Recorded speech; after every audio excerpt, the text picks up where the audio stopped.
morning. We're on the record in the 89th District Court for the County of Sheboygan. We're here in the matter of contempt of Beth Bridgman. It was committed and filed under the case of People v. Seth Flores, filed 23-0868SD. Counsel, you want to state your appearance for the record, please? Melissa Goodrich, White County Prosecutor. Thank you, so good. You took some dollars. Such an interesting out there.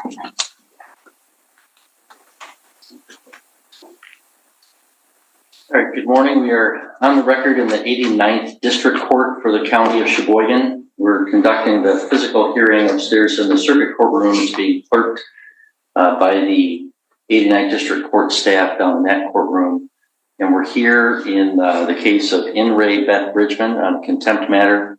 It was filed in an underlying criminal case, 23-0868SD. We are providing public access both in the courtroom, in the circuit courtroom, and also online. Counsel, you want to state your appearances, please? Good morning, Your Honor. Paige Miller on behalf of the people. Attorney Villanueva appearing as a arraignment attorney on behalf of Beth Bridgman. Although I will represent myself. Yes, Okay. we'll get to that. I would like to say I'm here on special appearance.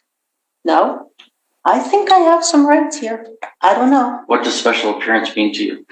It means in a common law that I'm a living soul. I am not the straw man of the all caps. And you'll have an opportunity at a later time. Please just take a seat. I've never seen those opportunities come back around. Thank you. Okay. We'll get to that in a moment. So but I am waiving. I am not waiving any of my rights. Ma'am. Okay. Thank you. Ms. Bridgman, you're free to stand or sit, whichever you're more comfortable with. I don't know how I would pull the chair up, so thank you. Well, then, if you want to sit there, I have no problem. Okay. All right. Thank you. All right, well, Ms. Bridgman, you're here for an arraignment on 2 allegations of contempt, so I have to advise you of what those are. The first was an order to show cause that I signed on December 13th, 2023, which alleges that you are in criminal contempt of court for the unauthorized practice of law and for preventing the defendant, Seth Flores, from meeting with the Michigan Indigent Defense Commission attorney prior to his arraignment. We scheduled that for a show cause hearing on December 20th. You did apparently appear in the courthouse that day and turned in a copy of the show cause cut into strips with the red lettering on it says your offer to contract is not accepted. And then you did not appear at that show cause hearing. So therefore I signed a warrant for your arrest for that non-appearance. So that warrant alleges that you are in criminal contempt for failing to appear at that show cause. So, Failing to appear for order to show cause on Wednesday, December 20th, 2023 at 11 a.m. for preventing defendant Seth Miguel Thomas Flores from meeting with MIDC attorney prior to his arraignment. So those are the 2 contempt citations pending against you. You have the right to have a hearing on both of those allegations where your contempt would need to be proven beyond a reasonable doubt. You have the right to present evidence in your own defense and cross-examine and challenge any of the evidence presented against you. You have the right to an attorney. If you qualified and requested, you have the right to an attorney appointed at public expense. The MIDC provides an attorney for your arraignment today, just as a courtesy and as required by a statute. what is MIDC? Michigan Indigent Defense Commission. No. You also, of course, have the right to represent yourself. Do you know? Well, first, do you comprehend the penalties? Oh, I'm sorry, I didn't tell you. So both those contempt citations, if you are found to be in contempt or you admit to being in contempt, you could be punished by up to 93 days in the county jail and or a fine of $7,500 or both. That's the fine. That's the maximum penalty for both of the contempt citations. Ms. Bridgman, do you comprehend the rights that you have that I outlined for you and the maximum penalties I outlined for you? I think that I would like to wait. I have a call in to the state trooper that your office or the prosecutor's office called to investigate something with me. And I was on the phone with her and told her I had received the show cause. And she said, he can't serve a show cause. I shot over a copy of it. He can't serve a show cause because you're not under bond. This is from the state attorney general's office. I was still on the phone with her. I had filed the paperwork at 9 o'clock. She called me at approximately 10 o'clock. I was still on the phone with her till after 11 o'clock. And she told me that you could not issue a show cause because I was not under bond. Now I understand you have just precluded all of my common law rights by forcing me in the back door into your jurisdiction on this side of the court. And I know that this is not what was on the original document in its entirety. So you have amped up the charges based on the fact that I failed to appear, but I believed she was going to let you know. She was collecting information from me for you. Ma'am, Okay, now, just understand what the judge asked you regarding those two charges. Did you just understand that I think there's a bigger overriding issue? But Thank you. Hang on. Thank you. I'm not going to have this. I'm going to fire him, actually, so thank you very much, because I will represent myself. Okay. So you're telling me things in defense of the contempt citations, and you'll definitely have an opportunity to present any. No, because you already. Hang on, Mr. Villanueva, please stop. I don't want to have this be an argument between you and Ms. Bridgman. I just like to, state that. Well, I think we need to back it up. She's pleading not guilty to both of those, and that she would like to request a hearing, that she would like to represent herself at that future hearing. No, but all of my rights were strongly impinged upon for even when I never failed to appear. Okay. We're going to have a hearing where you. She was working. Okay. Okay, you're going to get your Mr. Villanueva, No, this is. Stop Thank you. arguing with Ms. Bridgman. Okay. I mean, it's a pretty serious thing to have to spend the night in jail, to be brought in handcuffs and everything else. When I was not being belligerent in that regard, she told me that it was not an authorized show cause. All right. If she told you that, she didn't have the authority to do so. But anyway, that's for the later hearing. So Well, she was investigating. Okay. Today's purpose is to advise you of the two contempt citations. So do you comprehend the maximum penalty that those could carry and the rights that you have that I outlined for you? Now, can I ask what statutes or what law or what are you saying here are the charges? Because this does not match. Sorry, I have cotton mouth so bad. This does not match what the previous document was that you sent to me. And I have a picture of it on my phone, but my phone's not with me. Okay? It does not say. I've told you the charges. I don't have to answer further questions about that from you. Do you understand the rights that I listed for you and the penalties? Why have they changed, Judge I'm not answering that question. Can the prosecutor? No. Why? I need an answer to my question. Do you understand that? So you said you want to represent yourself, right? Do you wish to represent yourself and not have an attorney represent you? Yes, Okay. I do. If you want to do that, I must establish that you know what the penalties are and what your rights are. And I have to establish that you're not going to be disruptive to the court. If you refuse, then I'm going to appoint I'm not an attorney for refusing. you. Okay, then I would appoint an attorney for you and you'd not be able to represent yourself. I know. I listened to that with Trevor's case. All right. So I'm asking you, and you saw what How can I do? Ms. Bridgman. So I first have to make sure you know what the maximum penalties are and what your rights are. Do you not? Those maximal penalties are based on the charges, and I'm wondering how you arrived at a change in the charges. You know that you could face up to 93 days in jail and or $7,500 fine. You understand it. Up to that. Okay, but I don't even understand what the charges are. Okay. And do you have any questions for me about any of the rights that I listed that you have to have an attorney and have a hearing and present evidence? Do you have any question about any of those rights? I have a whole question about the whole context of everything today. Judge Gothier? It's really quite simple. When you have an order to show up for court and you turn in a cut up piece of paper of it to say you're refusing to attend, that this is what happens next. That's pretty simple. Oh, did that offend you?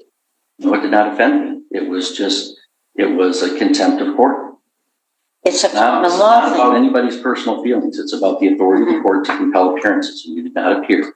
So I do believe, based upon your answers, that you do understand the maximum penalties that you face and the rights that you have. So, Ms. Bridgman, Mr. Villanueva indicated that you wish to plead not guilty to those charges of contempt. I gather from your comments that you would agree that you're not pleading guilty. Correct. That's correct. Okay.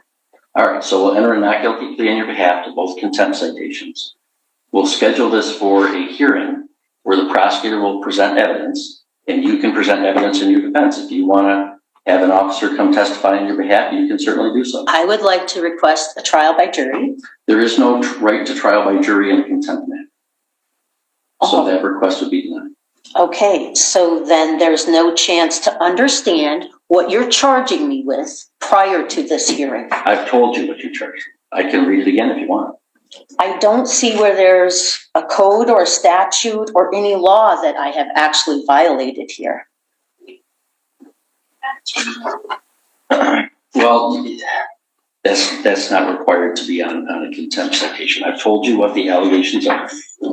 If you want me to read them to you again, I will. Okay, and the contempt charges that you're saying have changed from the first time. No, there are two. One is the contempt for unauthorized practice of law and preventing Mr. Flores from meeting with his MIDC attorney prior to his arraignment. The second one is for failing to appear for the show cause hearing on that contempt. So I only show one now. What is Okay. the one you have? And this is preventing. And how did you arrive at this at a later date than to issue a bench warrant? Mr. Villanueva? There's two items check marked here. This is after the fact. So then you added a different charge than the previous one about the same date. Ma'am, he read two charges. There's two charges marked here. Excuse me. I probably have more degrees than you do. All right. Okay? All right. Now, I'm going to find that please, Judge Gothier. sure, go ahead. Thank you. Okay. So the first one was that I was practicing law. That was the first one. That's the show cause that you say I failed to appear for. No, it was contempt for unauthorized practice of law and preventing defendant Flores from meeting with MIDC attorney prior to his arraignment. That was on the original. No, I have a picture of the original one. This is why I'm not sure. Do you have a copy of that show cause in front of you right now or no? This one. Would Your Honor like to see what she has But- here? I just, Okay, you don't. so how do I defend? Hang on.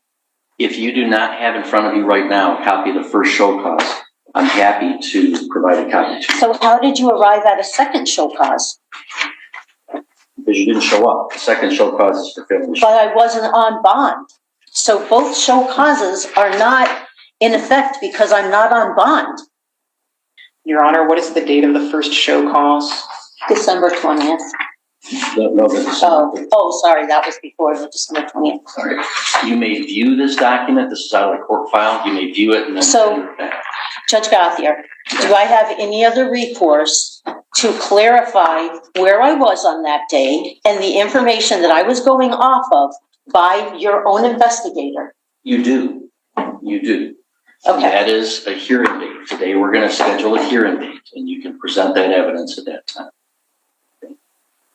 And how will the hearing affect a trial by jury As I told you, there is no right to trial by jury for in a contempt charge? So I Oh, can so schedule this is a perfect, nice little tidy package for everything. I see. Okay. So I can schedule this for a contempt hearing on Thursday, January 11th at 2 p.m. I think that would be way too soon for me. Thank you. Why is that? I need to get to some of the documentation and follow up with that state trooper, as well as perhaps a few other people Because I'm guessing, am I supposed to just talk to the prosecutor without the other witnesses that I had in my presence at the same time? I could schedule this for the afternoon of Thursday, January 25th, then. That gives you 3 weeks. Thank you. So we'll schedule this for a contempt hearing on both allegations of contempt on Thursday, January 25th at 2 p.m. And do I understand correctly, you do not wish me to appoint an attorney that you want to represent yourself? And then who makes the decision? You make the total decision then? Well, no, first you make the decision whether you want to represent yourself. As long as I'm convinced that you're doing so of your own free choice, that you understand what's going on, and that you're not going to be unduly disruptive, then you'll represent yourself. So what am I allowed to do at the hearing to defend myself appropriately? You're allowed to present legal arguments.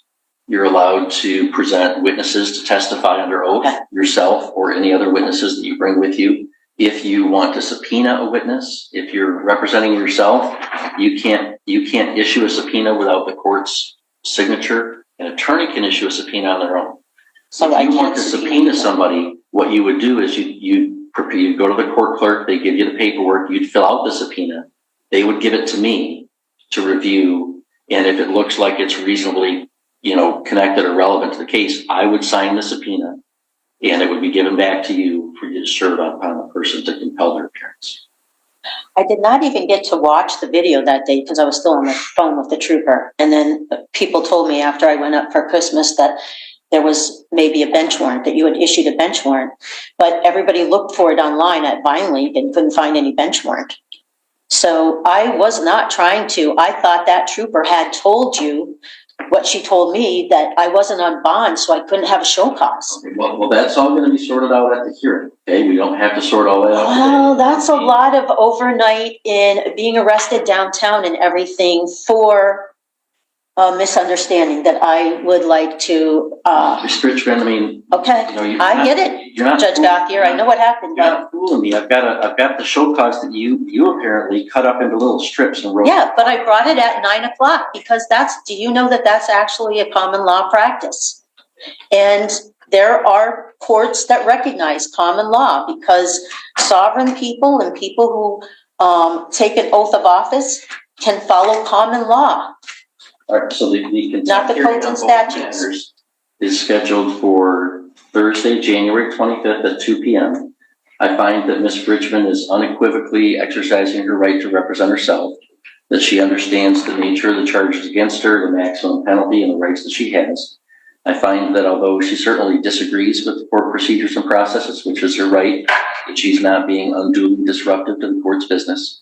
So the court's going to recognize Ms. Bridgman's right to represent herself at that hearing. Can I ask one question? What are the parameters that you're going to decide is practicing law versus helping somebody maintain their unalienable rights? How would I delineate that in defense of myself? Well, that's a question of that's a question of law that you can research before that day. And I said I'll entertain legal arguments. The prosecutor will have to prove beyond a reasonable doubt at that hearing that you did in fact practice law on that day. That's where then there's a risk to representing yourself, because an attorney, has access to and better training in researching the case law, interpreting what that is. The Michigan Supreme Court has issued some opinions about what that is. If you're representing yourself, you're going to have to find those on your own and make the argument as you see fit. If you want to hire an attorney, or if you want to appoint an attorney, they would be able to fashion those arguments on your behalf. But I'm not going to. No, I've been down that path before, and it never turns out the way they first present themselves to you, that they're going to fight the case. It never turns out that way. So I'm fully cognizant and aware of that, but I wanted to see what your standard was going to be. The hearing date. Okay. We'll arraign you on the charges. I'm going to recognize that you are exercising your right to represent yourself and discharge Mr. Villanueva from any further responsibility in the matter. The only other question I have to decide is whether you should be released on your own recognizance, or whether you should be required to post a bond before the next hearing. So I'm going to hear first from the prosecutor and then from you on that question. Ms. Miller? Your Honor, I would object to a PR bond in this case first because of the her failure to appear on December 20th. She had notice of that hearing date as she dropped off the show cause to the court that had the date on it. Further, an underlying case that this was initially filed, she encouraged someone to not appear for their court date or to leave the court before they were arraigned. So I do have a concern about her appearance at the next trial, the next date. All right, Ms. Bridgman, anything you want to tell me with regard to whether I should allow you to be released on your own recognizance before that hearing, or whether... I showed up at 9 a.m., Your Honor, and anybody could have called me if they didn't understand that. I filed a similar document in Mackinac County and they accepted it. Common law is a very acceptable kind of a standard if you know it and you know what you're doing.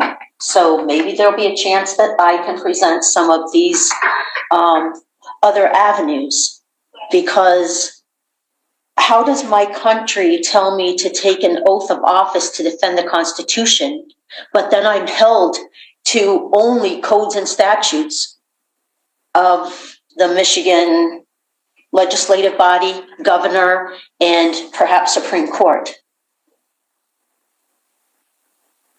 That's the overarching question here, I think. And I think a lot of people Well, I can struggle with recommend a that. Schoolhouse Rock video to you about how a bill becomes law, and the laws. Oh, I know how it happens. Your Honor, I also know we don't have a lot of judicial review.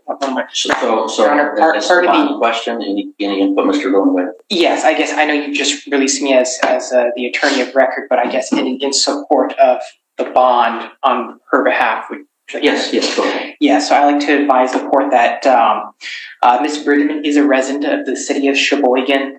She advised that she's a former social studies teacher. She's presently collecting disability. So she informs me I'm unaware of the status of if she has an automobile or anything. I'm not aware of any known criminal history for Ms. Bridgman, and she reports that she has no drug or alcohol issues. Granted, there's this allegation of not appearing at a previous hearing, and she was picked up, I believe, within the Sheboygan County for that. And so I advise that Your Honor. Oh, and one last thing, she's a politically active member in the community. She has audited an election previously, so I believe she's more or less, I guess, committed to this area, this local municipality.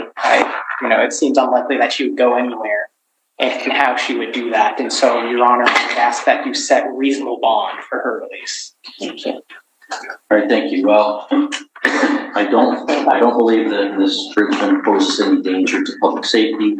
I don't think she's a flight risk per se of fleeing from the jurisdiction.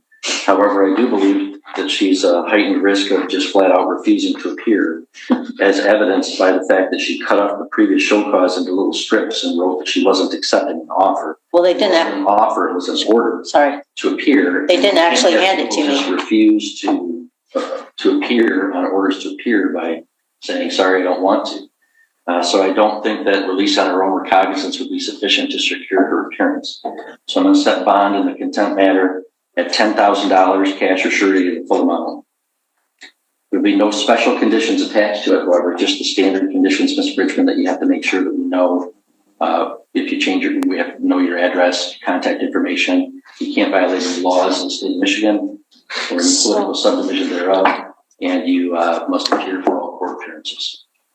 So the whole bond thing keeps me under your jurisdiction, which I wouldn't have come into your court the same way today, except that you put me in jail, so I was forced to.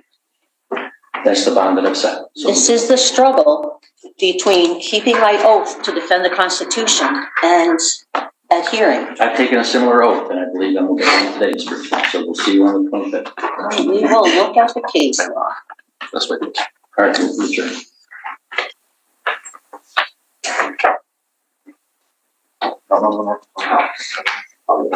I know. She's only up here from North Carolina.